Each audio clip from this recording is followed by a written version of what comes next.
انت عارفة لو جبتي العيش السوري وطبقتيه بالشكل دوت واديتي له دهنة كويسة جدا بالزبدة او بالسمنة البلدي ونزلت عليه فلفل وطماطم ولانشون او سلامي جبنة موتزاريلا وشوية زيتون، ممكن كمان لو عندك جبنة رومي تقدري تحطي، وطبقتيه بالشكل دوت على شكل مربع، ومع كل تطبيقة بديله دهنة كويسة جدا من السمنة او الزبدة واحطها في صينية مدهونة، ونفس الحشوة اللي حشيتها من جوه هحط شوية كده من على الوش بالشكل ده.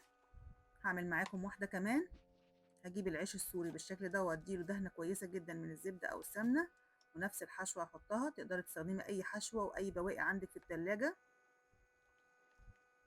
بس مهم الحشوة تكون مستوية. هديها دهنة كويسة جدا من السمنة، هكون بالشكل دوت.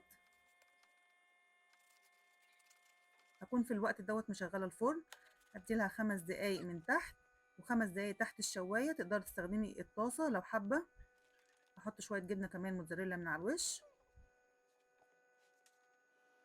انا هدخلها الفرن 10 دقايق، 5 من تحت و5 من فوق. هعمل بقى حشوة تانية مختلفة، انا عندي فلفل وطماطم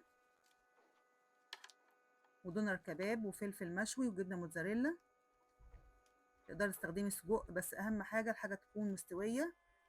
سجق فراخ مثلا محدش راضي ياكلها، تقدري تحطيها في الحشوة دي بالشكل دوت، بس المهم جدا تدهني كل طبقة بالشكل دوت بالزبدة او بالسمنة. انا هنا مش هحط حاجة من على الوش، هديها بس اكتفي بمسحة من الزبدة من على الوش وادخلها برضو الفرن 10 دقايق.